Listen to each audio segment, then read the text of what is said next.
Oke teman-teman, kembali lagi bersama saya di channel Study with Afif. Kali ini kita akan melanjutkan dari video sebelumnya. Untuk overview mungkin udah cukup ya dari video kemarin. Mungkin terlalu panjang juga sih. Jadi di sini kita akan mereview sedikit lagi. Ini ada penjelasan yang kurang ya menurut saya di video yang overview tentang container dan Docker. Jadi sebenarnya ini perbedaan dari virtual machine dan container itu ada yang namanya sisi container itu dia shared kernel, burstable compute, burstable memory, low resource usage. Jadi itu yang membedakan dari virtual machine, karena menurut saya lebih ringan menggunakan container daripada virtual machine, karena dia itu kernelnya itu satu yang kita lihat dari sini, yaitu dia menggunakan satu kernel dari container engine-nya itu. Berbeda dengan virtual machine, dimana kernelnya dia harus install bersamaan dengan OS-nya sendiri. Dan low resource usage, karena memang cukup ringan juga sih dengan menggunakan Docker ini. Dan di bawahnya lagi, ini. Jadi di sini dia dengan adanya teknologi container, teman-teman pasti juga agak asing juga ya, kenapa kok ada istilah DevOps itu yang kita bicarakan di video sebelumnya. Itu karena pada sebelum teknologi kontainer ini sedang gencar-gencarnya atau tren ya, itu perusahaan masih monolith banget sih menurut saya, karena dia itu IT operationnya dia berdasarkan ini teman-teman, dia menggunakan VM. Jadi infranya itu dia masih menginstal operating system, terus di OS-nya itu butuh install juga dependensi, mungkin misal aplikasinya kayak JavaScript pakai Node.js, pasti kan ada npm itu dependensinya. Terus ada juga ya baru ditaruhlah aplikasinya di situ. Berbeda dengan container, dia lebih fokusnya antara developer dan IT operasional. Jadi IT operasional kita asumsikan atau job role-nya itu, job position-nya itu, yang nama terkerennya sekarang itu IT infra ya. Jadi IT infra khususnya dia dia menghandle cuma kontainernya dan juga segi infranya. Sedangkan untuk OS, dependensi dan aplikasi itu kerjaannya developer. Jadi kita siapkan Dockernya, terus running, terus kebutuhannya apa untuk base layer, image-nya dan lain sebagainya. Sedangkan untuk developer tinggal ngodingnya aja.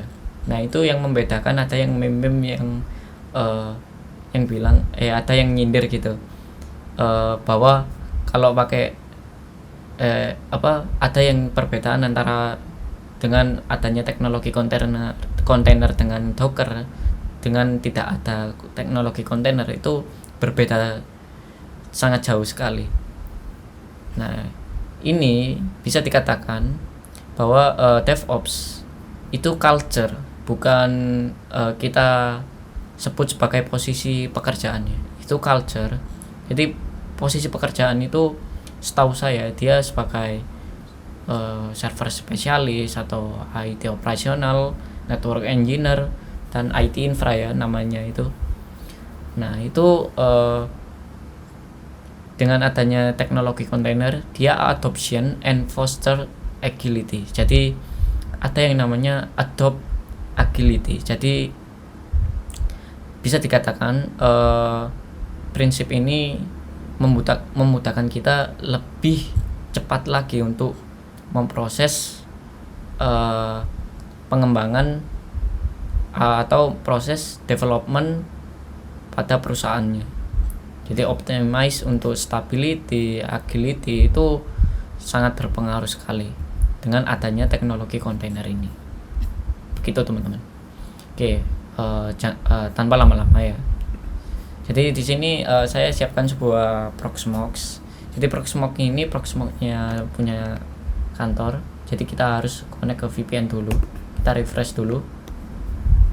Karena habis disconnect ya. Kita reload. Oke. Kita tunggu.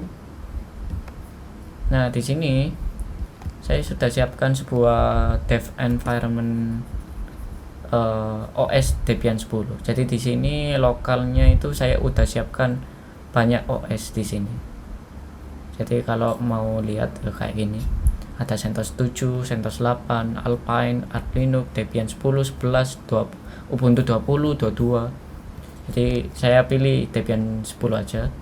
Caranya teman-teman kalau udah bikin template, teman-teman tinggal clone aja. Tapi kalau belum sama sekali, klik create VM ID-nya berapa, namanya berapa, next, ISO-nya pilih. Kalau masih belum tahu, ada kok caranya kalau nggak salah di video Proxmox ya. Tapi untuk tentang create VM-nya itu agak kepotong sih scene-nya itu. Jadi kita fokus ini aja dulu. Kita masuk dulu di sini sebagai root. Jadi di sini saya udah setting sebuah root ya di sini. Nah, ini IP-nya 172.16.20.170. Jadi di sini ada aplikasi item ya teman-teman untuk meremote si VM yang kita sudah siapkan. Kita enter. Kok gak bisa?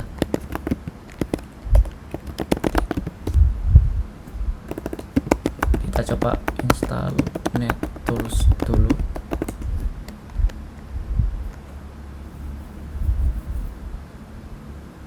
Kita lihat. Oh iya, maaf teman-teman, belum install OpenSSH. Jadi kita install dulu sebuah layanan SSH server.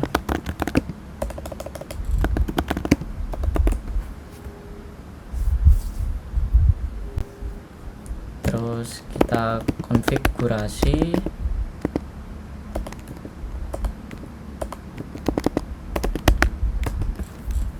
Di sini kita allow permit root loginnya menjadi yes. Oke, service SSH start. Oke, kita lihat netstart TOLPN. Oke, kita coba lagi ya. Oke, masuk. Kita masukkan passwordnya. Bagi teman-teman yang belum tahu kenapa kok saya bisa kasih user root kalau teman-teman nggak bisa ya, itu karena biasanya by default root memiliki password sendiri.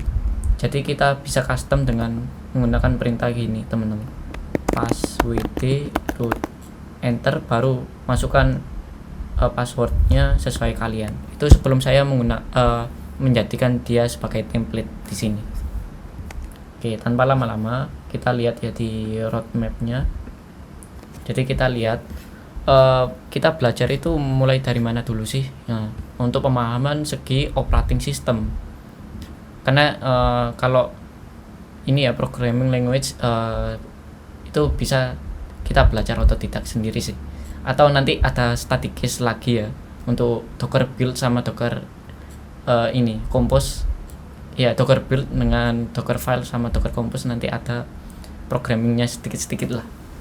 Nah, sebelum ke arah sana kita harus paham dulu apa yang bisa kita manage di server. Yang pertama pemahaman OS udah ya. yang pasti kan kita udah masuk kan ini OS nya. Kita bisa lihat release cat OS release etc/OS release. Jadi OS nya itu OS versi berapa sih gitu. Di sini ini yang versi CentOSku ini.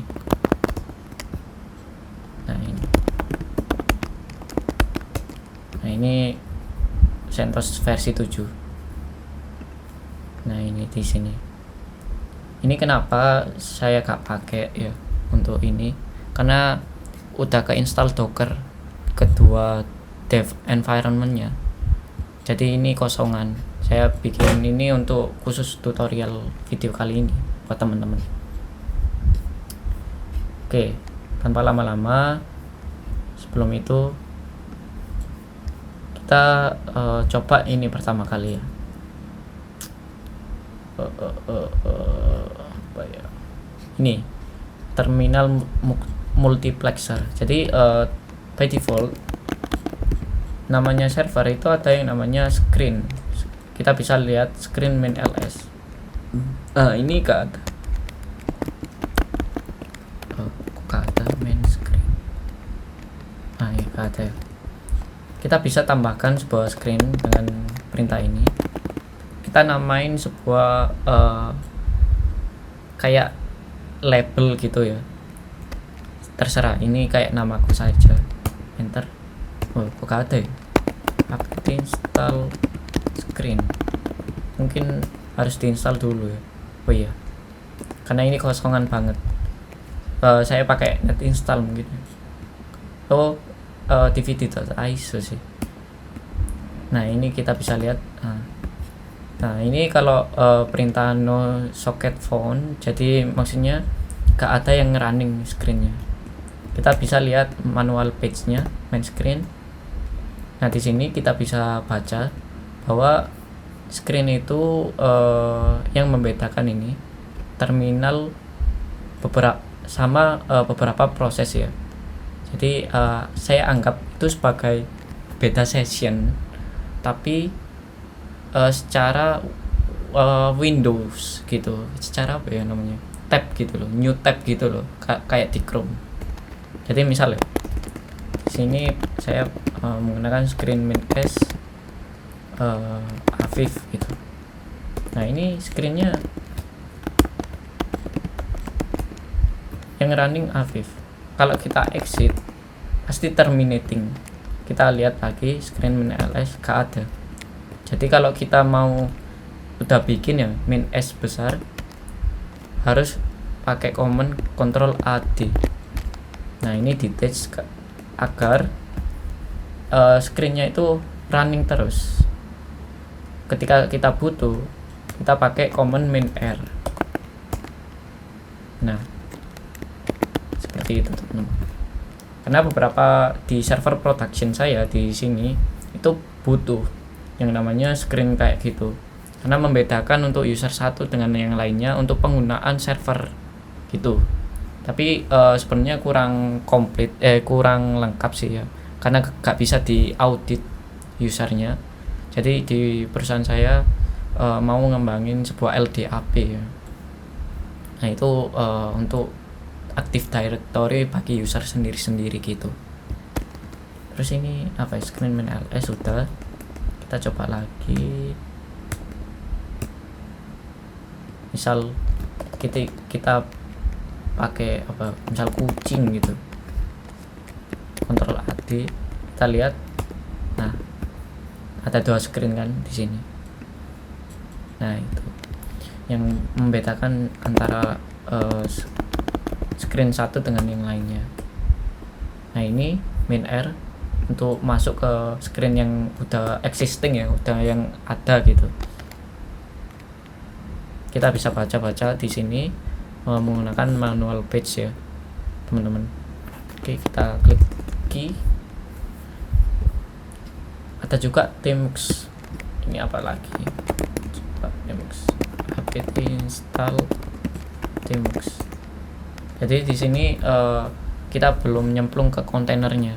Kita belajar basicnya dulu, ke commandnya Debian Linux ya, dan juga penggunaannya itu gimana.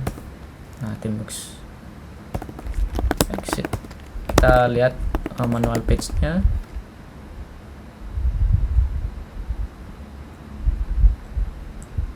Ya hampir sama sih juga, cuma beda tampilan juga.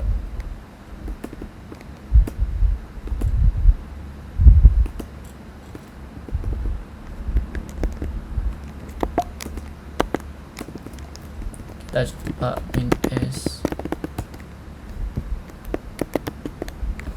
Oh gitu, sama juga mungkin. Oh Win help.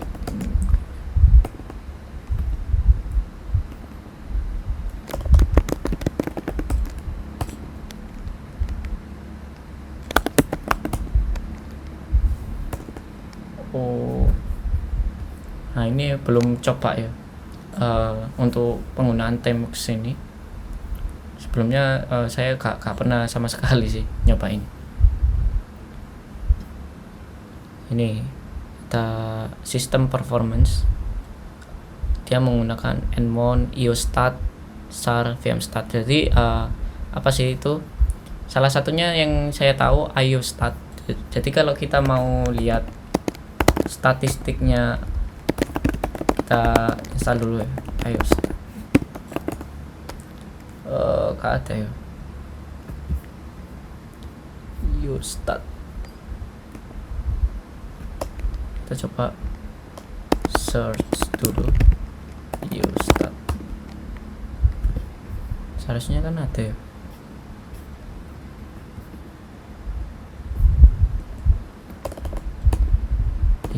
Kok gak ada. Coba VMstat aja, sama Nmon.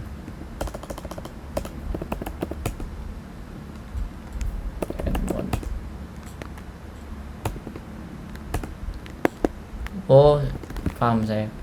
Jadi kalau IOStat berasal dari namanya IO statistik. Jadi kita lihat statistiknya IO, apa input outputnya si servernya.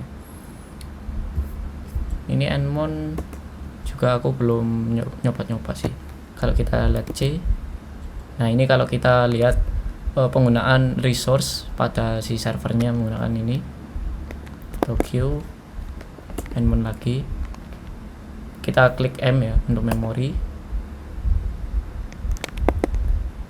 kita quit lagi, terus kita lihat disknya. Nah ini jadi Nmon ini versi real time nya ya teman-teman. Ini pertama kali aku cobain juga sih. Terus N ini untuk network. Nah ini untuk untuk receive sama masuk keluarnya paketnya, server networknya. Oke. Setelah itu ada yang namanya ini. Ini kalau teman-teman tahu traceroute.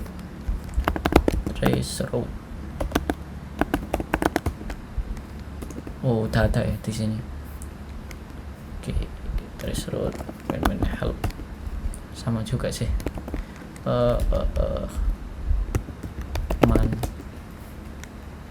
Jadi traceroute sendiri itu dia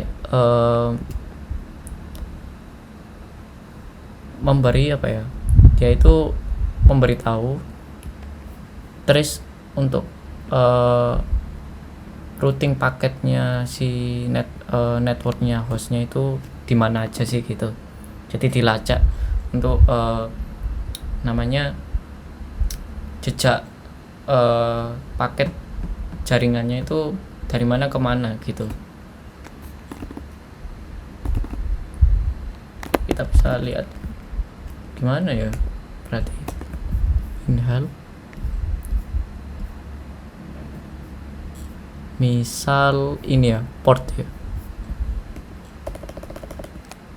NP nya 22. Oh, oh, oh.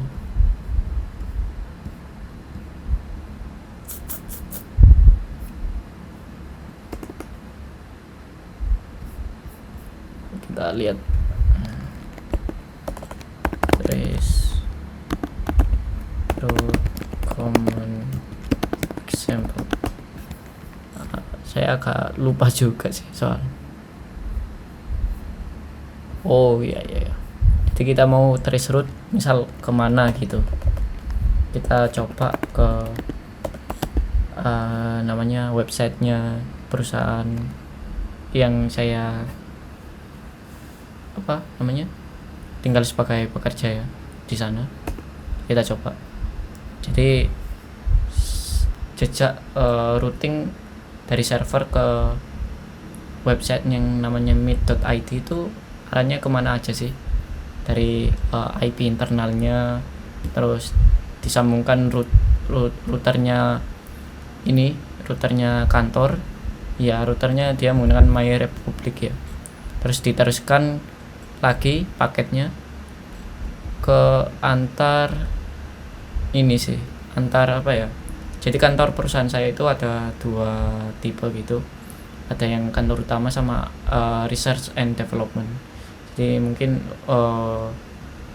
topologinya itu habis ke router ini mau nyambung ke router ini ke kantor utama yang diteruskan lagi ke public gitu.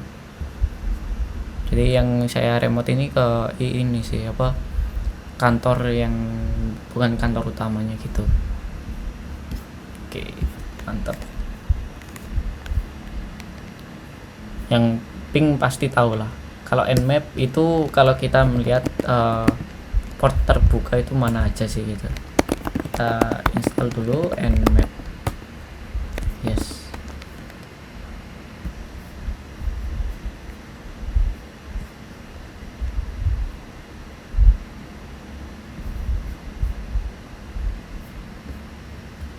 Nah ini kita bisa lihat Nmap. Terus misal Nmap min V min A website tadi ya. Nah port terbuka itu apa aja sih gitu, kita bisa lihat. Terus sini scanning. Nah ini open portnya ada port 995 3306 ini port MySQL sih pasti. 443 ini port SSL, 21 ini untuk FTP, 465 ini untuk sama 143 itu portnya mail server, antara SMTP atau ininya sih port apanya gitu agak lupa sih kalau aku, sama 587 ini. Oke, selain itu ini netstat sesuai namanya ya teman-teman. Dari common itu dia berasal dari bahasa Inggris yang sebenarnya yang disingkat-singkat gitu. Misal IO stat, IO input output, statistik, netstat. Nah, netstat sendiri ini common yang tadi kalau kita lihat port itu. Nah, lewat itu. Sebenarnya network statistik cuma main flagnya itu TULPN kalau kita lihat port gitu, port yang terbuka gitu. DIG ini untuk DIG, untuk kalau kita cek DNS gitu kayak NS lookup. TCP dump itu untuk apa ya, dia itu kayak ngelihat paket keluar masuk sebagai paket sniffer gitu, kayak apa ya, dia itu memeriksa gitu lewat kalau teman-teman tahu tools yang namanya Wireshark ya, kayak gini misalnya.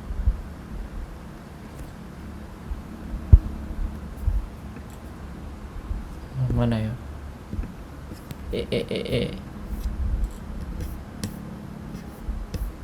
misal kayak gini.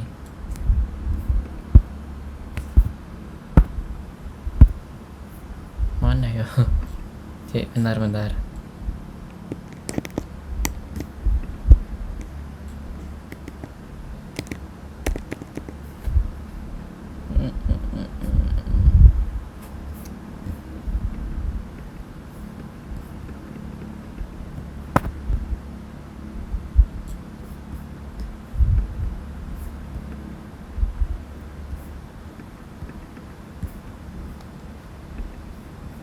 Ya intinya teman-teman kalau tahu waris Ark ya kayak gitu.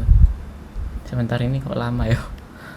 Ya bentar, aku close dulu karena masih banyak ini yang kita lihat ya nanti. Nah, sebelum kita nyoba-nyoba yang lain, kita bedah dulu. Jadi di sini kalau kita mau ls rootnya, jadi hierarki sebuah struktur pada file sistemnya si Linux itu ada yang namanya slash ini sebagai root, itu atas sendiri. Jadi ada gambarannya itu kayak gini kurang lebih ya teman-teman. Kita hapus.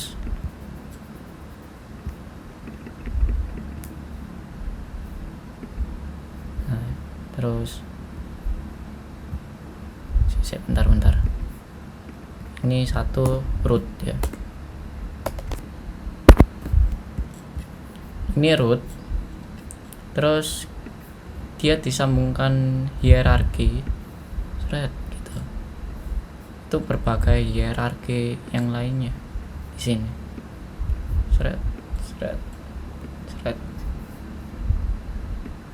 Maaf kalau tulisannya jelek. Ini untuk mempercepat aja sih pemahaman.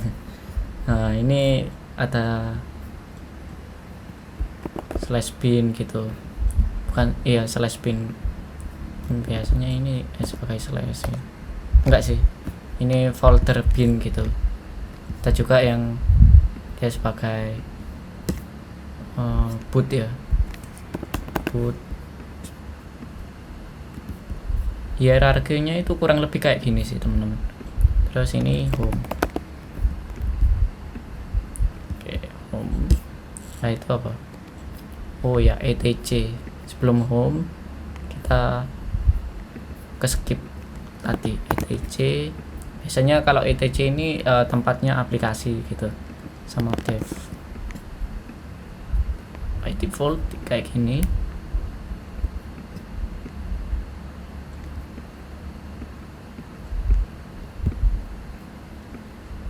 Kok agak susah sih.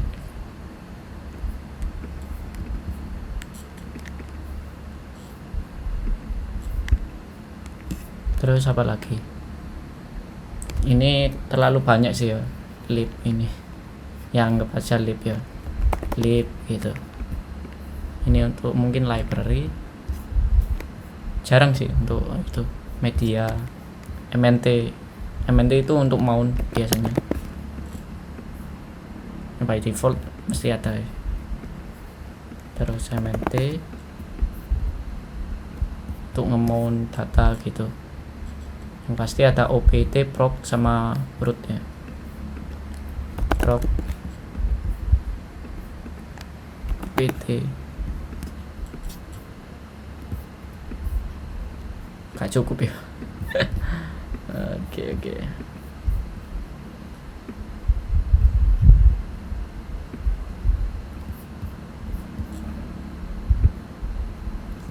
Kita geser aja yang satunya. Misal ini bin boot etc dev home lib media mount proc pt ya. Anggaplah kayak gini ya, meskipun agak asal-asal. Apa? Root. Jangan lupa ini root.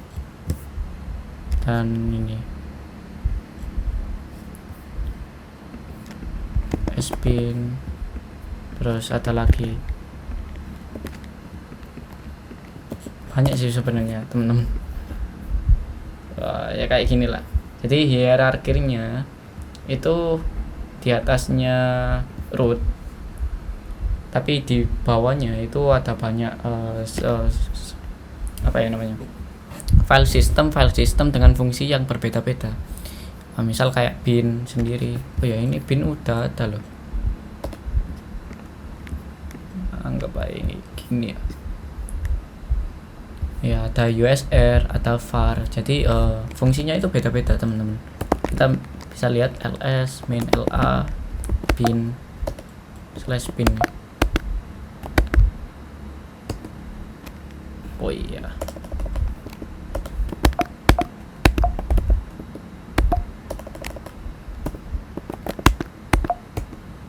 nah gini sih. Jadi sisinya ini mungkin ada yang bilang gini sih, gini. Saya juga agak lupa. Sistem Linux.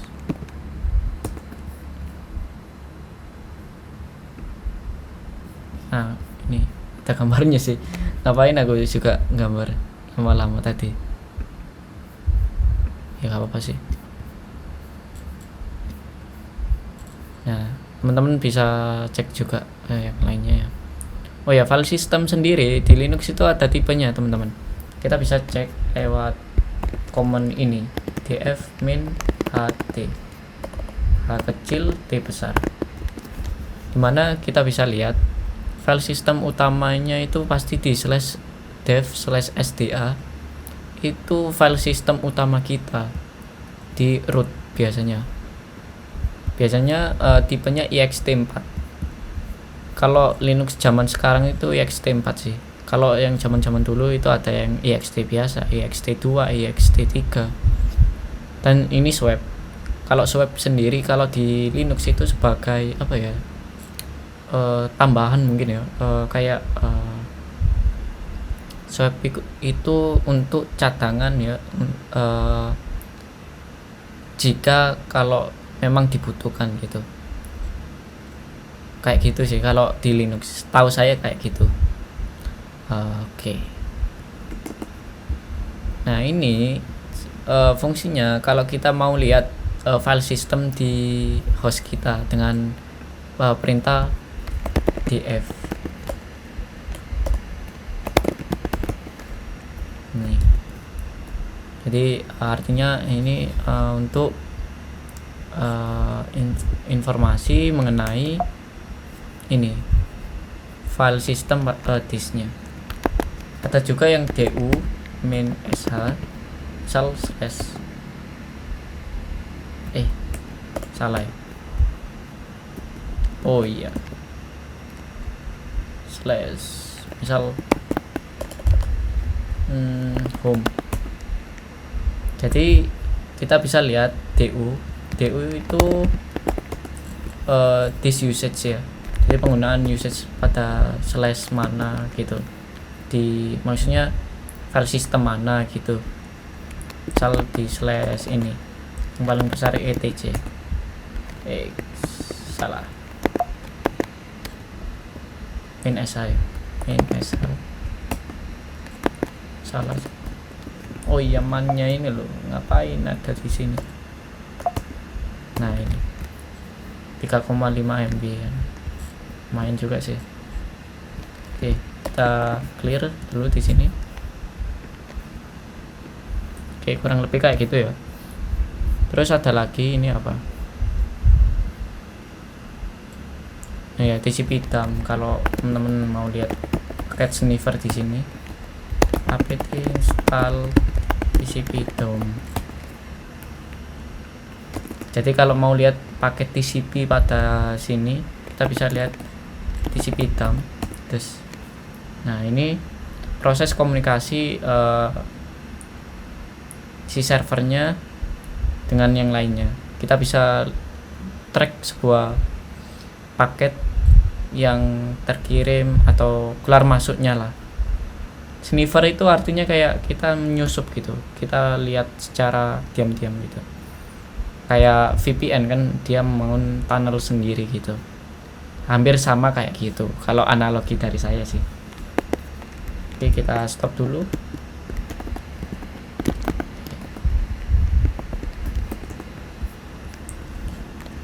Ada juga ini history ya, untuk kita mau coba history itu komen apa aja yang kita lakukan. Misal kalau kita sebelumnya mau lihat, ini ada yang namanya text manipulation tools.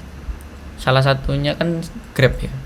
Grep sendiri itu dia itu menangkap sebuah kata, salah satu katanya, misalnya history dengan katanya, kata kuncinya itu misal tadi itu apa ya, df lah. Nah, kita bisa record, oh history yang kita pakai dengan kata kunci ini itu pada komen ini yang kita gunakan ternyata gitu. Ada juga yang pakai set, tr, awk. Ini untuk biasanya text manipulation, khusus kalau kita mau belajar lebih dalam tentang BaseScript ya teman-teman. Ada juga echo itu cuma nampilin teks saja sih, nampilin string gitu, misal echo hello I'm Afif. Nah, seperti ini aja sih sebenarnya. Ataupun kita bisa manipulasi, misalnya hello my name is Afif, terus kita manipulasi ke teks namanya afif.txt. Jadi artinya kita masukkan sebuah kata ini ke dalam file namanya afif.txt, enter. Nah, kita bisa lihat cat dengan perintah cat ya, afif.txt. Nah, muncul di sini. Nah, jadi ada beberapa kita bisa memanfaatkan berbagai perintah yang udah secara existing lah di command line Linux ini. Kita bisa manipulasi sebagai apa gitu. Nah, karena nantinya kalau kita sedang kerja atau mungkin sedang operasional, itu sangat dibutuhkan. Terus ada lagi, nah ini proses monitoring. Kita bisa lihat dengan command ps. Jadi ps itu apa sih? PS sendiri itu ini artinya proses apa ya? Ya semacam itu loh. Kalau kita lihat report sebuah proses gitu di sini, psmin ef, ada juga psmin ax, seringnya biasanya gitu. Kita lihat ps saja. Oke. Jadi di sini yang jalan shellnya BaseScript dan ps. Nah, proses kita bisa lihat psmin f, ef. Nah, ini yang proses yang jalan itu apa aja sih? Nah, tadi kita udah bikin screen juga kan di sini di bash shellnya ini. Dan juga psmin ax. Kita bisa grab juga di sini, grab screen. Jadi history yang kita bikin screen tuh bisa kita tangkap di sini. Oke, itu aja sih. Ataupun ada juga kalau lihat proses lewat sistem ctl main grab, misal yang running existing sekarang SSH. Nah, ini SSH service-nya aktif running. Oke. Ataupun proses manager itu gak harus itu aja. Bentar, kok gini? Ini kita juga menggunakan top. Nah, ini kita melihat task manager ya. Ini real time, tapi ada juga yang lebih real time lagi teman-teman. Dia menggunakan hardtop namanya. Nah, ini kita install dulu hardtop. Oke, hardtop. Nah, ini real time nya, versi real time. Jadi proses yang secara existing sekarang itu yang jalan apa aja sih gitu. Dan juga ini kita bisa lihat secara real time memori yang jalan. Oke. Oke, untuk video kali ini mungkin kita membahas cukup panjang juga ya mengenai ini, bagaimana behind the scene atau cara kerja dari Linux ya. Kita bisa tahu sedikit knowledge ya untuk beberapa untuk teman-teman yang menjalankan atau yang belajar mengenai sysadmin maupun sebagai dunia per DevOpsan ini, IT infra dan lain sebagainya. Oke, mungkin itu aja dari saya. Semoga bermanfaat dan see you next time dan good day.